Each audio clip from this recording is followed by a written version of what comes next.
Good morning, Team Truman. Welcome home. I am so incredibly proud of you and your performance.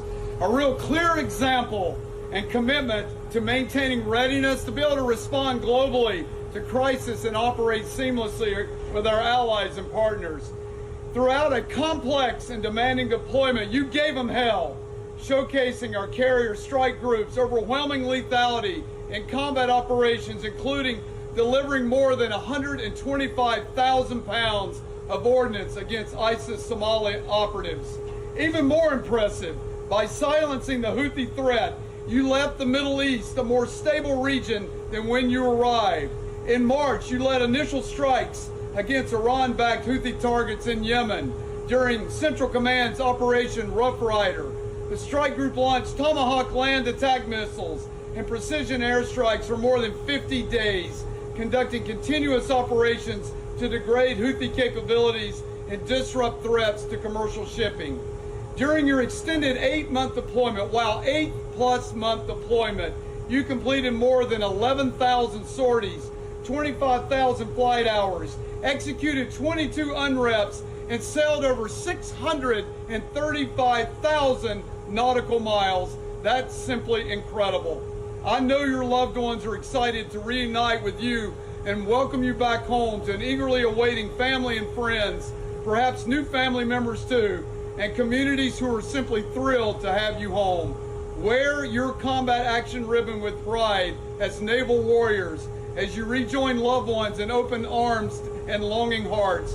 Believe it from the bottom of my heart when I tell you the buck stopped with you. Again, welcome home, Truman.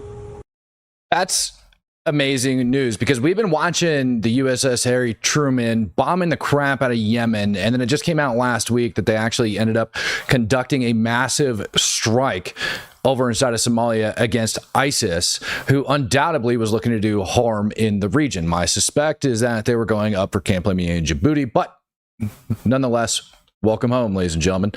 Good morning to another episode of the Speak the Truth podcast. I'm your host, Matt Tardio. Today, we're going to be going over the Boulder terror attack. We're going to be going over the strikes that took place yesterday inside of Russia. Massive victory for Ukraine. And we're going to go over how mainstream media lied to everybody about what took place in Gaza. Imagine that. They lied again. They just decided to take, well, I don't want to say lied. They just chose to be lazy and not actually do the research and publish the first thing that Hamas told them. So surprise, surprise. Also, got to bring up the fact that we have more peace talks that are taking place between Ukraine and Russia, which I heard just wrapped up.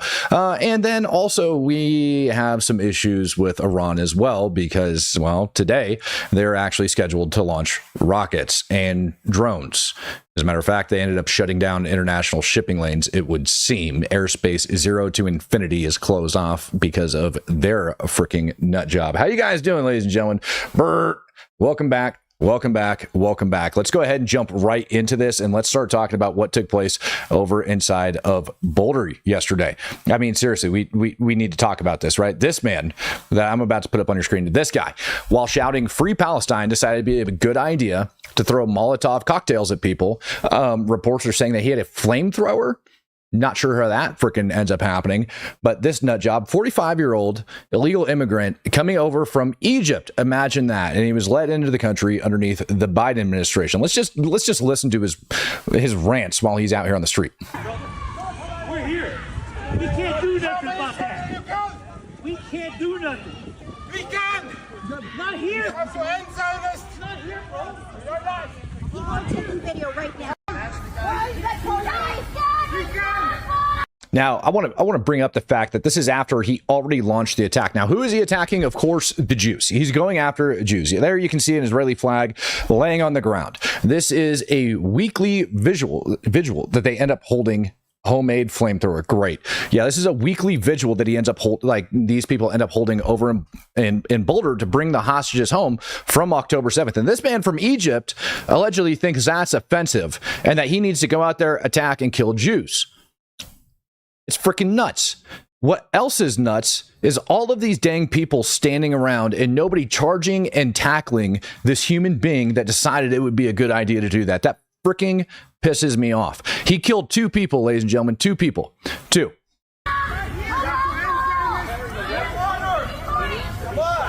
wish I had my gun with me. I'd do it. Oh, well, it's a good thing you have your gun. Where is this at? Liberal ass Colorado. It's probably a pain in the ass for her to carry her firearm on her. Imagine that.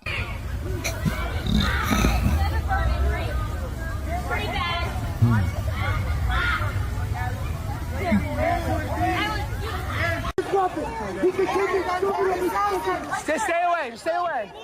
Telling him to stay away. The man literally has weapons in his hands. Do something about it. Tackle that SOB before he ends up throwing stuff. Stay away. No. Ladies and gentlemen, I hate to break this to you, but it is not the responsibility of law enforcement to keep you safe in situations like this. They should respond, and they will show up, and they will detain him the moment you end up calling or handle the situation. However, your butt's on the line in this situation. The fact that these people did not tackle and boot stomp him into the freaking ground blows my mind. He's right there. He's throwing Molotov cocktails right there.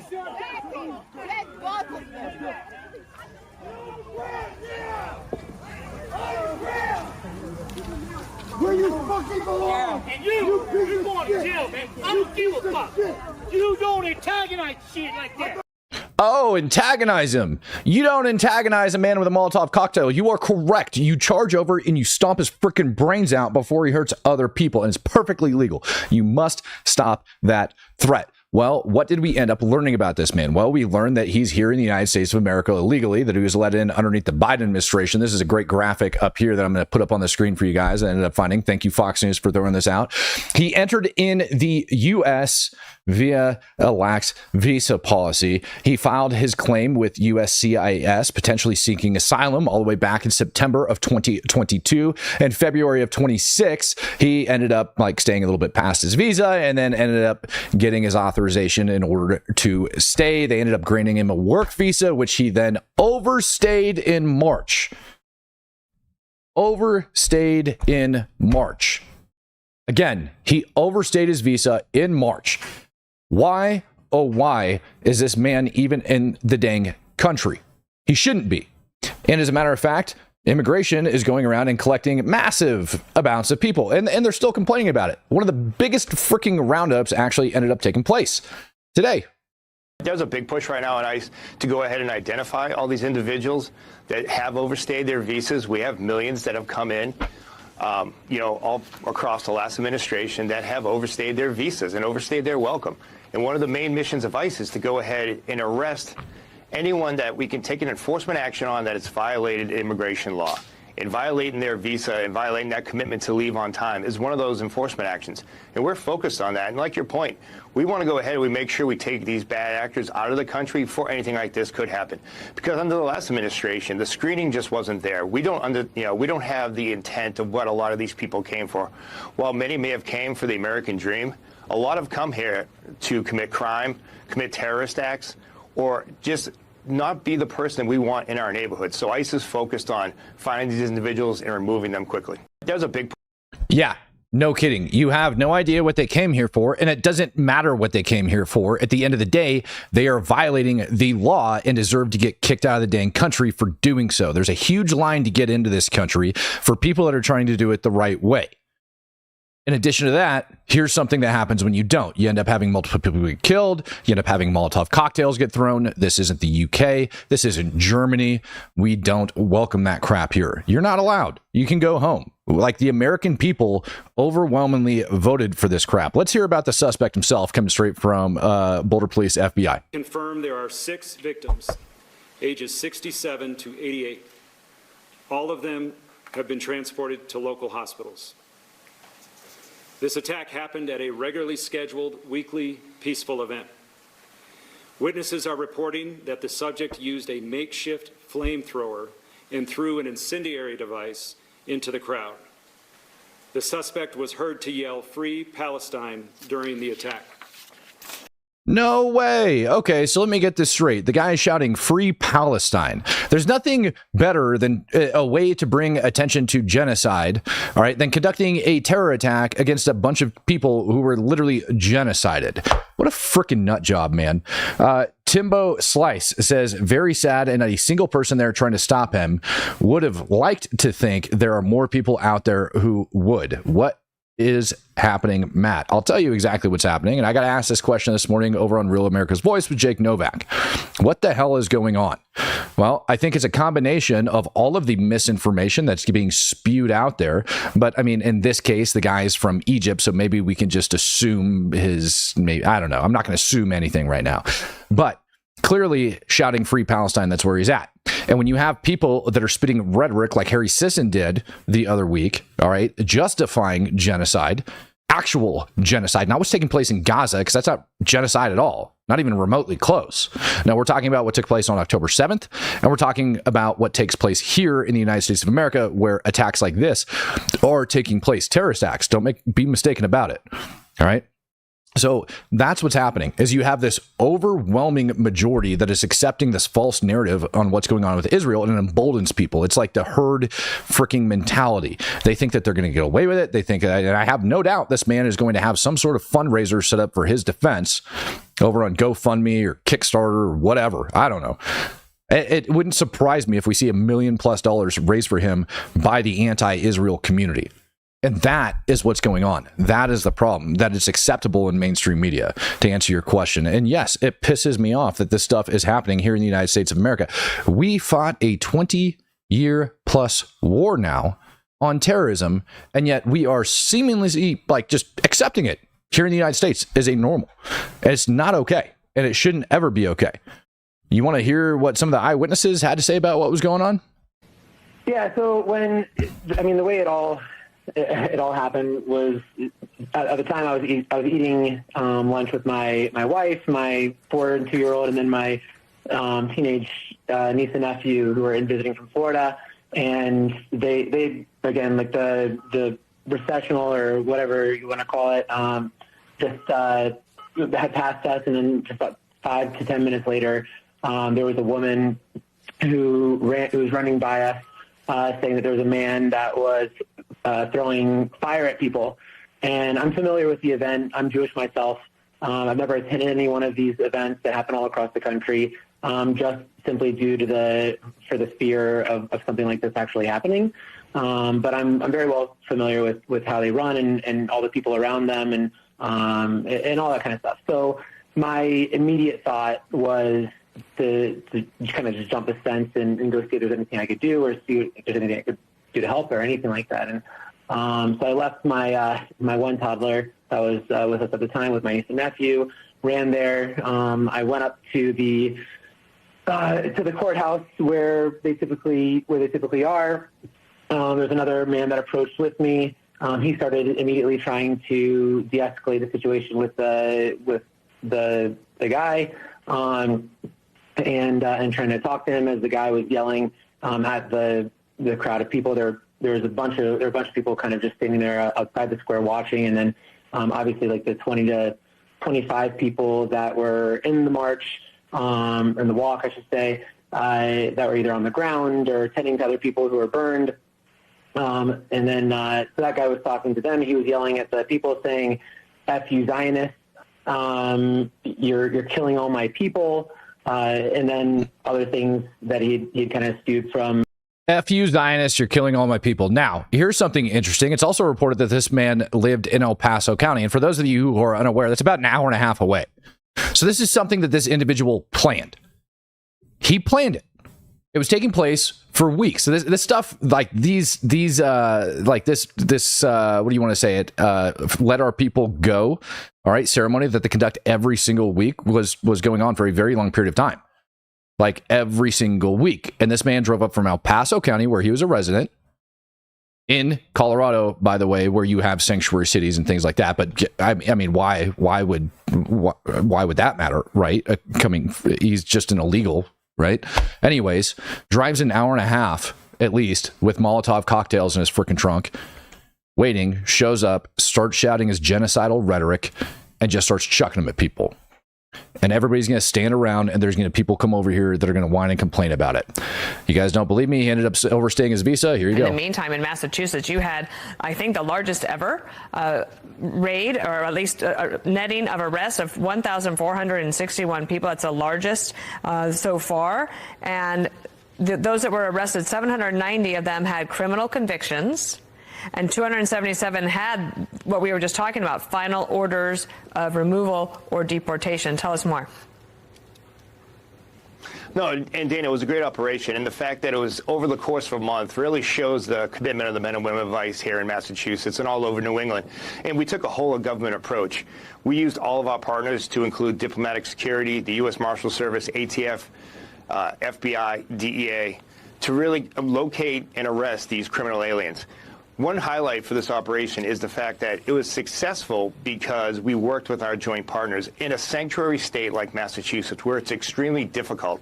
Where we had Operation Tidal Wave last month in Florida, there was a week-long operation working with our state partners. That's a state that cooperates with us. Here in Massachusetts, we don't have any cooperations from the local departments or from the state, which makes it extremely difficult for ICE to get out there and find these bad guys.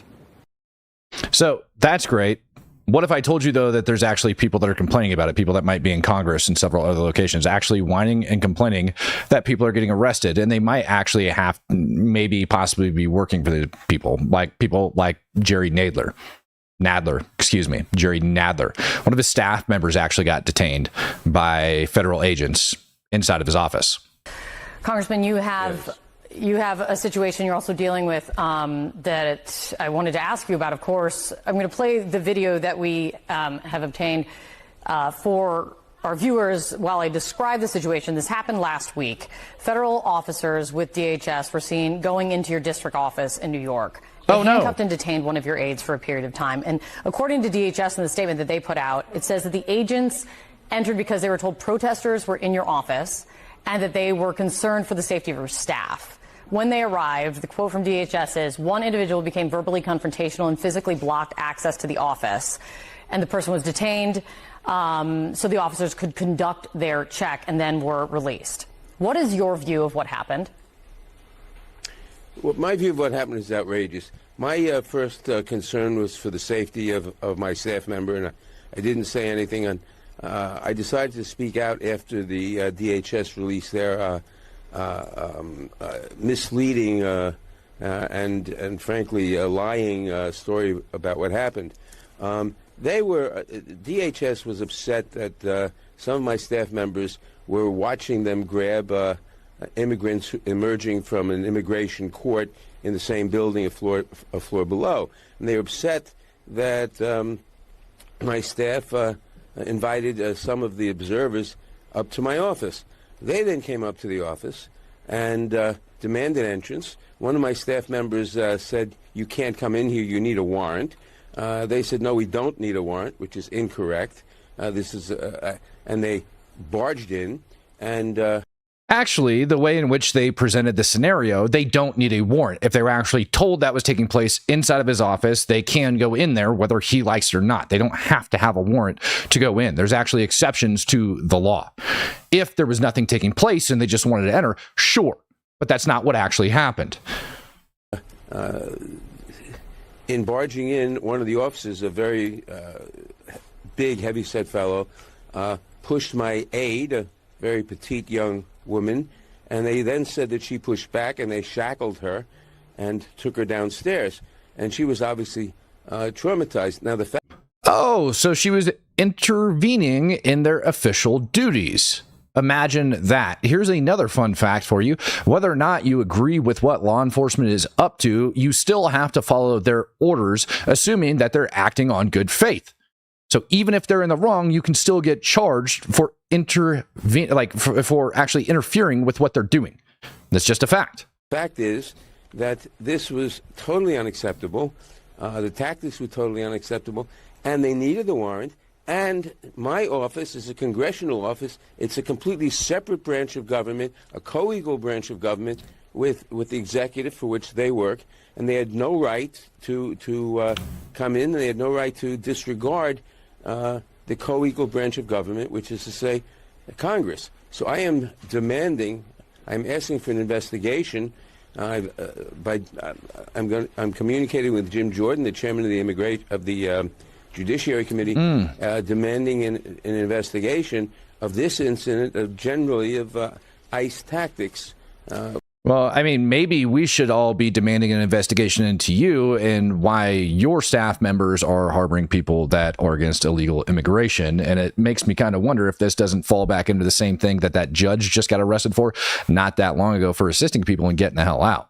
Kind of weird. There is rumors that they ended up going in and grabbing somebody that ended up having a warrant for their arrest. I have no idea if that's actually true. Again, they're just rumors, but he's going to continue to whine and complain. So yeah, hey, good on ICE. Continue to arrest people, continue to go after them. Let's go ahead and shift focus real quick and head over into Russia and start talking about this massive freaking drone attack that happened against the Russians yesterday. Took out an estimated 40 plus Russian strategic bombers at 4 separate locations across Russia. I'll put that for you. You know what? I'll just show you these different locations because it's actually quite impressive where they ended up doing this. They ended up doing this at 4 separate locations. The Belaya Air Base all the way down here. Now, this one is far the hell away from Ukraine. You're looking at about 4,000 kilometers where this attack took place. And you had 2 others outside of Moscow and then another one all the way up here at the Lena Air Base, all the way up north inside of the Arctic Circle. Imagine that. So this was a coordinated attack that Ukraine ended up launching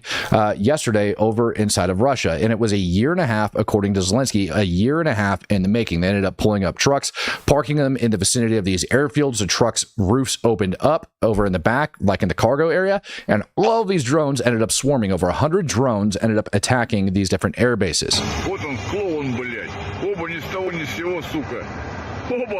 Вот дела, блядь. Ёб твою мать, до чего техника дошла? А нахуя мы работаем за рулем-то, блядь? Лучше он коптером управляй, нахуй. Грузовая и все. О, блядь. This guy cusses a lot. Менты сшибают его, прикинь? Это какой-то с автомата очередь, нахуй.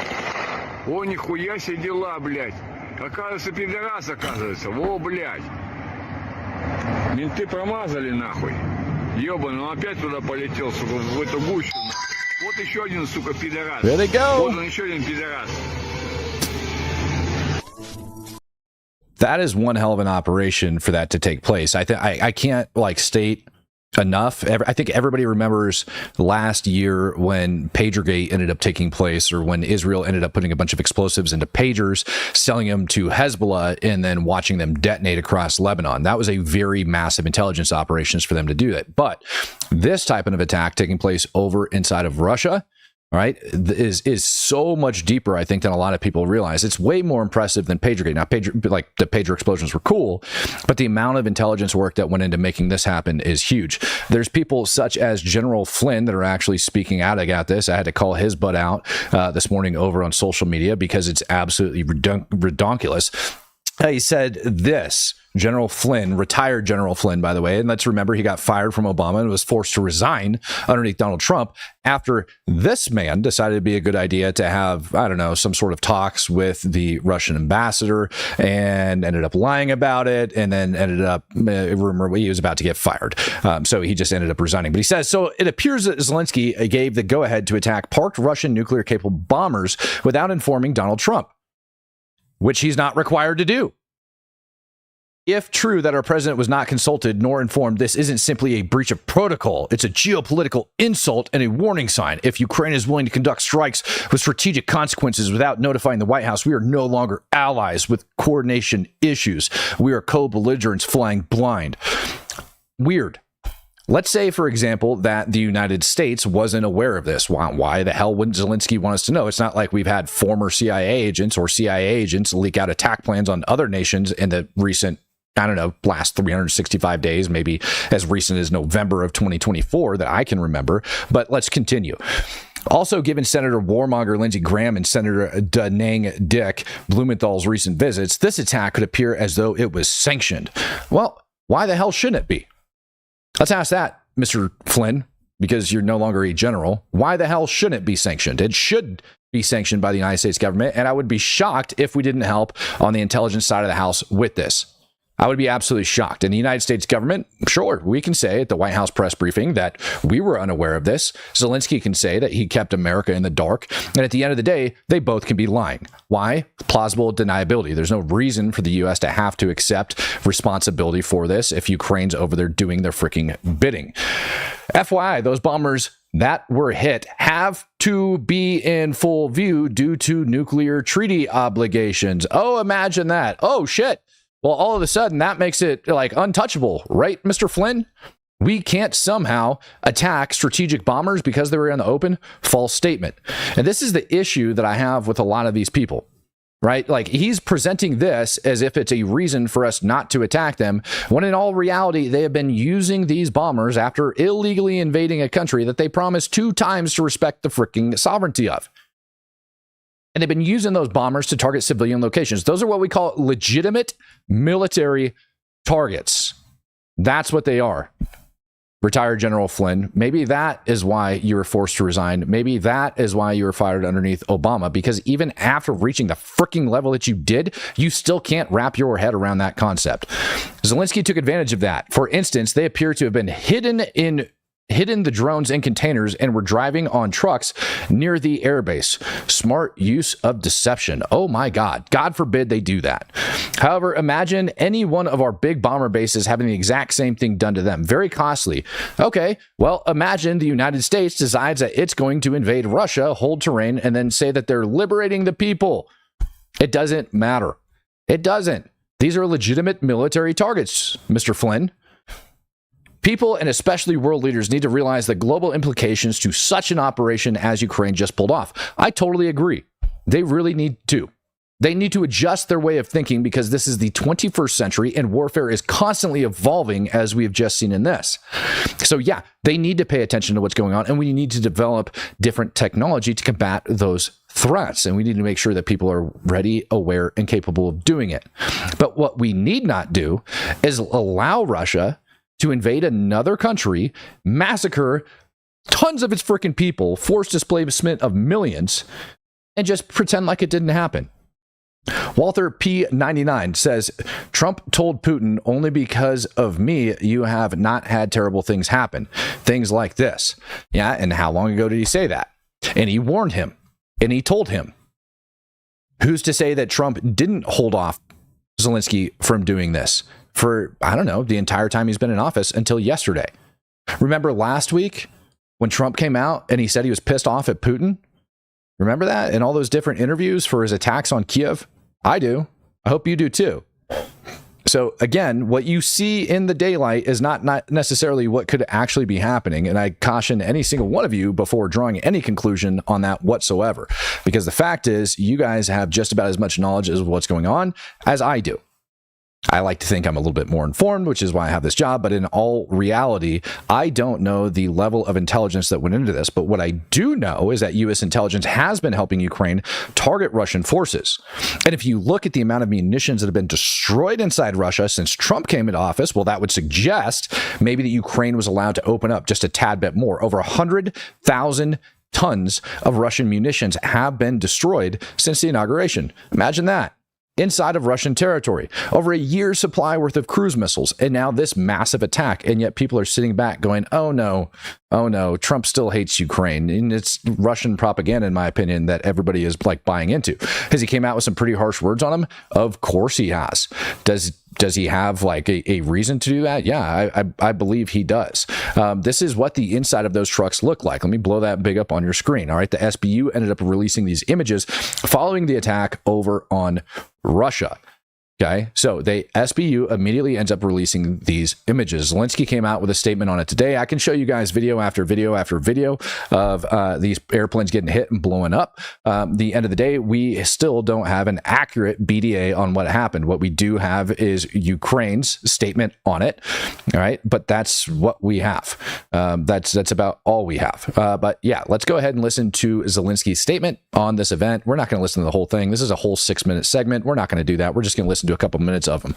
Бажаю здоров'я, шановні українці, українки. Щойно була доповідь голови Служби безпеки України Василя Малюка. Блискуча операція проведена. На території ворога виключно проти військових цілей, проти саме тієї техніки, яка використовувалась в ударах проти України. Дуже відчутні втрати Росії і абсолютно справедливі, заслужені їхні втрати. Дякую Службі безпеки, особисто генералу Малюку, також всім, хто був задіяний в операції. Готували операцію більш ніж 1,5 роки. Планування. That's something I want to touch on. The fact that Ukraine was planning this operation for a year and a half. And when I pull up the map and I show this to you guys and we talk about how widespread this was for a year and a half, they're planning this operation out over inside of Russia. And this is why I said it's such a very big deal. You look at the spread on the map and it's huge. It's huge for them to launch this big of a coordinated attack. So where was the Russian counterintelligence? Where was the FSB? How come they didn't pick up on this? How come they were unaware? How is it that Ukraine was able to amass that many drones, that much explosives, source out the vehicles, source out the drivers, and properly coordinate this sucker without Russia picking up on it? To me, that is a much bigger black eye to Russia than the attack itself. That means that Russia is vulnerable. That means that Ukraine has figured out how to actually infiltrate Russia, how to properly recon, and how to properly source supplies inside Russia to launch said attacks. Now, this is a very big blow to Russia because they have no idea how many operators are still inside. They have no idea how many more attacks might be coming in the future. As a matter of fact, I've actually seen now reports and I've seen Russia doing it. They're pulling over a large amount of semi-trucks continuing to look for this. It's actually shaking them up quite a bit. Let's go back to Zelensky.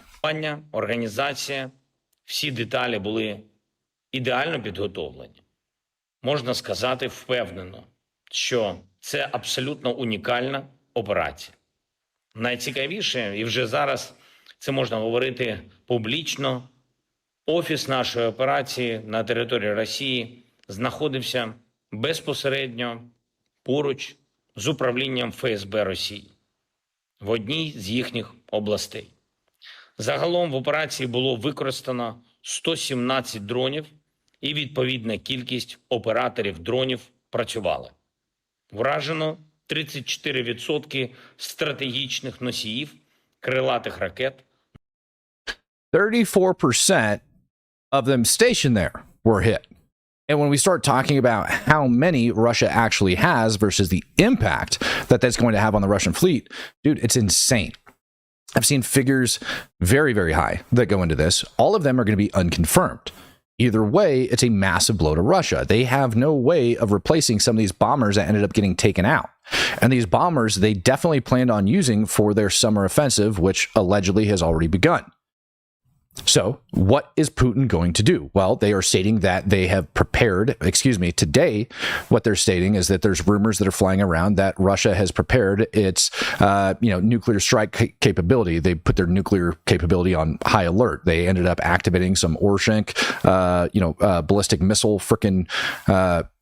personnel, getting them ready to go over and strike Ukraine. Imagine that. But here's something else. Last month, Russia was supposed to launch an Orshink ballistic missile for training purposes and ended up not happening. The very next day, the United States government ended up launching a Minuteman ballistic missile. Imagine that. So Russia failed to launch theirs, yet the United States ends up coming back and launching theirs the very next day. This is the second time this year that Russia was supposed to launch, but they failed to. The other one reported was all the way back in February. So is Russia actually capable of doing this? To be honest, I don't know.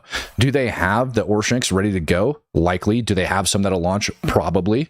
Are they going to use them to target Ukraine? Sure. Why wouldn't they? They've already done it one time back in, I want to say it was November of 24 was the first time they used it. And they claimed that they didn't have any warheads actually attached, that they were inert. But like the explosions that we saw was just the freaking warheads falling down to the ground. I don't believe that one tiny bit. Not at all.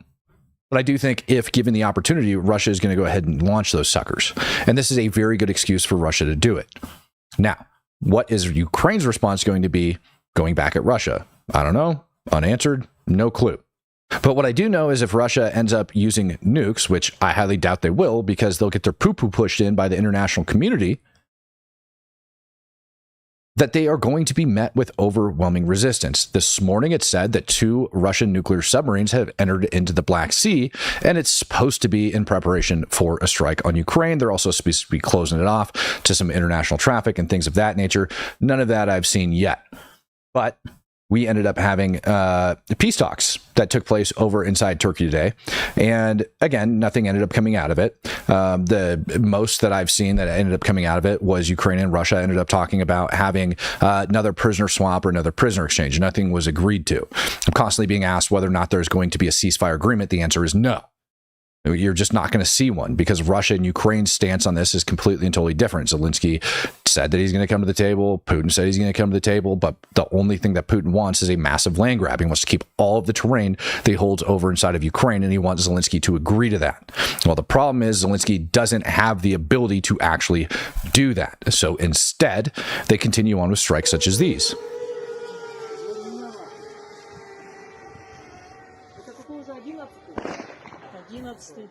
Смотри, что творится, я не знаю даже, что это сейчас взорвалось. Это, наверное, диалект. Еще один летит. Где? Вон он по траектории. А как их не вычислят, откуда они летят?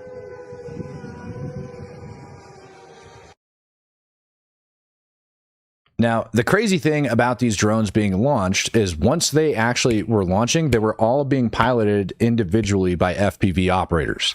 So these guys were all the way back over, and this is why it makes an even bigger freaking slap to the face to Russia, because it's not like these drones had determined targets that they were going to. No, they were actually being controlled by people allegedly over inside of Ukraine, as you heard Zelensky say, that they ended up getting all of their people out of Ukraine that they needed to. I don't necessarily believe that either, because I saw one man that was driving one of those semi trucks that ended up being choked to death, what appeared to be by Russian police. So I don't think everybody made it out alive. However, if you really think about them launching drones from the back of these freaking trucks and sending them over there and people actually doing it, now you're actually talking about like technical security as well. So you're talking that Ukraine not only had the ability to plan all of this, but also has the technology in order to control this many drones from far, far away. That's a huge freaking deal that they're able to do that, and Russia wasn't capable of stopping it. I think Putin might be just a tad bit scared today and extremely embarrassed over what took place. Like the scope and scale of these attacks, ladies and gentlemen, I couldn't tell you. Like I can't even listen to the crap, but I want you to take a look at that skyline, that horizon of one of those different airfields. Like the scope and scale of these attacks cannot be overstated at all. It's huge. This is a massive win for Ukraine. But again, the peace talks are not happening. Like they're happening, but they're not going anywhere. So what are we waiting on, and why are we waiting? Well, in my opinion, I don't think we should. This is them moving into them today. Apparently, the Russian delegation looked really, really butthurt when they ended up entering those freaking talks. And it said that nothing ended up coming out of them. So great. So we move on with life, right? Because this is just a cool video. I don't know. I just love watching this sucker go in there and slamming into him. But yeah, there's absolutely nothing that's going to come out of this other than Russia might ramp up some attacks, but it doesn't really matter because they've been firing ballistic missiles, drones, et cetera, et cetera, et cetera at Ukraine for a very long time. So congratulations to Ukraine. I can't wait to hear like what the actual outcome of that's going to be. It's going to be massive. And then just because it's fun, when you guys ended up tagging me in this video, here's some frontline footage from Ukraine of some Australians that were over there fighting. It's like a 45-second clip, and this video is already going to be demonetized because of the amount of cussing that Russian guy did. So why not? I'm gonna skin you! Single fire. Yeah, bud. Ah!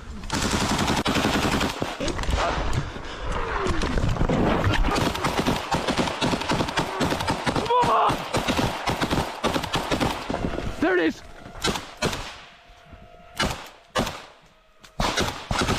Fucking cunt! Missed us! Relax, relax, relax.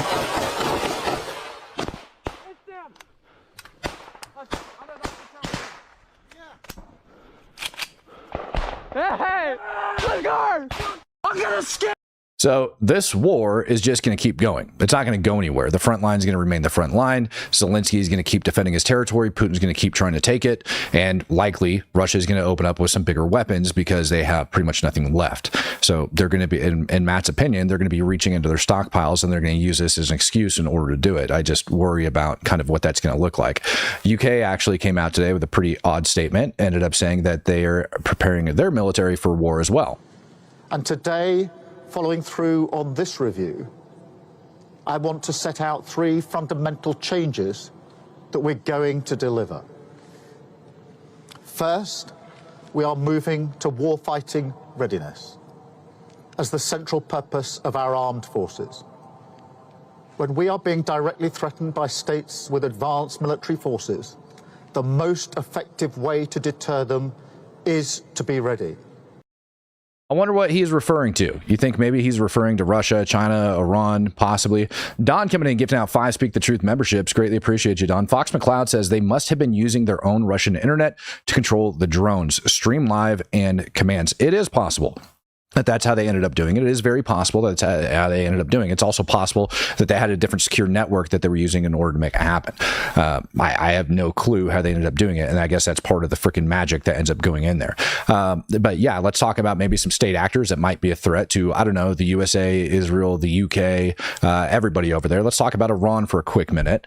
Iran poised to dismiss U.S. nuclear proposal, says an Iranian diplomat. Well, no kidding. Yeah, Iran is set to reject the U.S. proposal as failing to address its interests. Iran still hasn't changed its way, and as a matter of fact, the latest report that ended up getting dropped this weekend by the IAEA ends up coming out stating that they have enriched even more uranium, enough uranium per month to build more nuclear weapons. Here's a report by the Associated Press. Stop it. Get out of here. After a report about Iran's increasing uranium stockpiles, Iranian foreign minister stresses Iran's cooperation. Imagine that. Where do we get into it? It says that they have, I believe it was 900 kilograms that they ended up going. Yeah. I believe it was 900 kilograms plus of uranium that they end up having. 900 pounds. IA report said that as of May 17th, Iran has amassed 408.6 kilos or 900 pounds of uranium enriched up to 60%. So despite everything that's been going on, Iran has continued to enrich uranium. And probably what's more troubling, and I can't believe that this is as underreported as it has been, is over the weekend, Iran ended up issuing this NOTAMs. All right. And this is where it's centered at. I ended up putting this together. I ended up taking the information off the NOTAMs and putting it out there. And I'll show you guys the actual notice to air traffic. If you want, I'll put it up on the screen. The source is directly from the FAA, just in case anybody's wondering. There is the center point, effective 6/1 and 6/2 from 9:30 to 12:30, from 5:30 to 8:30 on 6/2. Purpose: rocket launches and RPA activity over inside, right, of international waters. Why are they doing this when we are supposed to be having talks with them about all that crap? Well, they're provoking us. Quite frankly, that's what's happening. Do I think that they're looking to attack Israel with these launches? No, I don't. Do I think they're looking at provoking the United States of America and Israel with these launches? Absolutely they are. 1,000%. And yet people are still sitting back just waiting for it to happen. Meanwhile, over inside Israel, inside Gaza, they are continuing to advance. Here's an updated look at the front line. This comes from Stinky, all right, 915846091. God forbid I actually get that freaking correct. And you can see the latest advancements and operations that are taking place over inside the Gaza Strip. But now that Israel has ramped up those operations, and again, I warned you guys, before they even bothered going in, wait for terror attacks to spike here at home once Israel goes into the Gaza Strip, because they're going to happen. All these pro-Palestinian sympathizers are going to go around the United States and start freaking firebombing people just like we saw today. There's also people, I think it was Laura Loomer, ended up coming out saying that she expects October 7th style attacks here in the United States of America as well. So do I. I actually think it's very possible. I think we might see some coordinated mass shootings in separate locations. I've been screaming that for a while. Either way, the propaganda machine is still turned on and freaking high heat over inside of Gaza. What am I talking about with the propaganda machine being turned on? Well, it's this. CNN decided it'd be a good idea to put this out along with Reuters, I think, and just dozens of others. All right. Dozens shot dead and injured near Gaza aid hub, says the health ministry and doctors. Well, God forbid we listen to anybody with common sense other than the health ministry and freaking doctors over inside Gaza. It's not like they've been proven false before. Oh, wait, they have. That was me. I proved them to be liars in an international publication. Talking about kids being shot in the head. Yeah, even doctors lie. They also said that Hamas wasn't operating inside the hospitals, et cetera, et cetera, et cetera. All of those different things that we've seen. So they're not exactly the most honest people over inside of Gaza. Let's see what they actually said. Dozens of Palestinians were shot dead by the Israeli military near an aid and distribution site in Gaza on Sunday, according to Palestinian officials and eyewitnesses, with Israel's military denying that its troops fired with or near the aid site. Now, they ran this story front page trying to make Israel look absolutely horrible. And time again, despite how many times they end up getting it wrong, despite how many times they end up being proven to be like lies that the freaking like Palestinian Authority like ends up shitting out, we end up getting proof published later on that it ends up like being false. And when I say proof, I mean quite literal proof. Here's videos. Who do you think that is with those guns shooting at civilians? Who do we think that is? Do we think that's the Israeli military? Because that's what the like pro-Pallies are trying to say right now, is that the Israeli military was just dressed in civilian clothes running around doing this crap. Couldn't have been Hamas, God forbid. It's not like we've been getting reports from the Palestinian people that they were out there freaking like shooting at them and telling them not to go to the aid distribution points and that they're really upset with them. It's not like we haven't seen video after video after video of stuff like that happening. Upchuck says, I seen the videos. I seen no IDF present. Right. And I just showed you a video from that very distribution point where they're claiming that this took place, where they were running around and actually shooting at freaking Gazans. So I wonder who those gunmen were that were going over there trying to convince them not to go to those aid distribution points. Could have been Hamas. Imagine that. Maybe it was the PIJ. I don't know, but it's all freaking garbage. The, how do I want to say this? The U.S. ambassador actually ended up putting this out following it. He says, without verification of any source other than Hamas and its collaborators, the New York Times, CNN, and the Associated Press reported that a number of people seeking to receive humanitarian and food boxes from the Gaza Humanitarian Fund were shot or killed by the IDF. These reports were false. Drone video and first-hand accounts clearly showed that there was no injuries, no fatalities, no shootings, no chaos. It is Hamas that continues to terrorize and intimidate those who seek food aid. The only source for these misleading, exaggerated, and utterly fabricated stories come from Hamas sources, which are designed to fan the flames of anti-Semitism that is arguably contributing to violence against Jews in the United States. And he's not wrong. We just watched it take place this weekend here in America. Meanwhile, Israel is continuing to do what it does over inside of Gaza. These are great videos that they ended up publishing about some of the ongoing fighting that's taking place. Israel is moving quite slow and methodically, continuing to clear through the Gaza Strip. There has been a couple updates as far as location goes, but the front line, as far as I'm concerned, has remained relatively unchanged from what I showed you guys last week. But they are continuing to press. Hamas has rejected the U.S. proposal for a hostage exchange / ceasefire. They've flat out rejected it. It's not going to happen. I'm appalled that we even presented it in the first place, but it doesn't surprise me that we did it just doesn't shock me at all. Here you can see the IDF going in. Hey, great still shots, man. Like all of those look great for what all of that is. Also, this video is currently circulating the internet. I got to break this one down for everybody as well. This is an airstrike that ended up taking place against a couple Islamic jihadists over inside of Gaza. As you can see, they're moving these out. Israel ends up saying that they're moving explosives, getting ready to go plant an ID, something of that effect. I forget what it is. And what the Palestinians are saying is they're really butthurt because there wasn't a secondary explosion following this. But luckily for you, you have an explosives expert talking to you today, and I can break down why there's not a secondary explosion. Give it a watch. Wait for it. No nefarious activity taking place there whatsoever. Cool. So strike ends up going in, strike ends up going off, but no secondary explosion, and they're trying to claim that that is evidence that these people were up to no good. Well, let's take a look at that strike and where it ended up hitting. First, we can see where that blue container was at, right up over here, probably about 10 meters away. All right, probably about 10 meters away. And then we can see where that strike ended up hitting right over there by that gate in that corner. As a matter of fact, it's a very small explosion. This thing looks like it's maybe like 20 pounds, if that. It's pretty freaking small, to be perfectly honest with you. I have no idea what munition was used here. No clue. But I do know it was a very, very small explosion. As a matter of fact, you can see that blue container just fine right over there next to it. And as the video contains and that smoke starts to clear, again, you can see that blue container still exists over there, albeit it's covered in dust. You can still see it in its same place. So why didn't it go off? Because explosives aren't magic. They still require heat, shock, and friction in order to set them off, none of which amounted to like the amount that it would take in order to cause a sympathetic detonation of that particular explosive. So that's why. Here you have two jihadists that are getting killed over inside the Gaza Strip. And again, this is the same type of crap that ends up getting used to push the genocide narrative. People are complaining, saying that, oh my God, there wasn't a secondary, therefore there was an explosive. That's actually not true. That's not how explosives work. They're not that sensitive, contrary to popular belief. If they were, when that guy was dragging it across the ground, running it over to whatever position he was trying to get into, it would have freaking detonated then. But the simple fact is that they're not that sensitive. That's not how it works. You got to actually be able to hit it with enough in order to set it off. That airstrike was not enough in order to do it. If they had dropped a second one directly on top of it, yeah, maybe. Airstrikes are continuing to take place across the Gaza Strip as well. This one's coming out of, reportedly, Jabalia, as the IDF continues to push and clear. قبل قليل أغارت الطائرات الحربية الإسرائيلية على مربع سكني في هذه المنطقة كما نشاهد ألسنة الدخان تتصاعد كما نشاهد.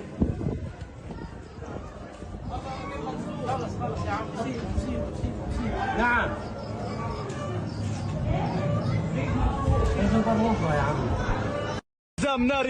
Great. I've got another airstrike coming up for you as well. Let me get that out of the way. Let me see here. Oh, nope. I accidentally ended up putting the same dang one on there. Well, either way. Not a lot of airstrike videos are actually coming out of Gaza. Not a lot of videos of people moving on the ground. Not a lot of information is being put out by the IDF. We're using the open source intelligence in order to try to figure out kind of like where they're operating. I haven't dove that deep into it over this weekend because I was covering the other topics, which would have been the Boulder situation, the terror attack in Boulder, and then also the massive freaking strike that took place over inside of Russia over the weekend. So I'll give you guys an update on the Gaza Strip this evening for tonight's stream. See if I can't dig into it today and put out another video for you guys. If you haven't yet, make sure that you are subscribed to the channel. We're going to be going live again tonight, 9 p.m. Central Standard Time. What is that? Yeah, 9 p.m. Central Standard Time. So if you guys like that type of stuff, make sure you're subscribed to the channel. If you guys like the videos being released, become a true supporter. You'll get early access to the videos when they end up being posted. Fox McCloud coming to the 5. He says, got to hand it to them to see you, Terry Buddy, turn into red mist in front of you and still want to fight for the cause takes balls. No, it doesn't. It takes a radical religious ideology that makes you think that if you die for jihad, that you get a better spot in heaven and that all your sins are going to be forgiven. That's what it takes. And unfortunately, that's exactly what they believe. So they're going to continue to do it. And that's one of the issues that I think I have when it comes to understanding this Middle Eastern conflict is that people do not comprehend the enemy that Israel and the United States of America are up against. It is a radical Islamic ideology that has to be ended. And that radical Islamic ideology is going to allow them to fight to the death. If people believe that they're going to get a better spot in heaven for being killed and that their belief is to kill you so that they can push forward their radical ideology, the only option you're left with is to kill them, which is why it's stupid to even sit back and pretend like Israel can somehow come to an agreement with them, because they're not going to stop. Ladies and gentlemen, thank you for joining me for another broadcast of the Speak the Truth podcast.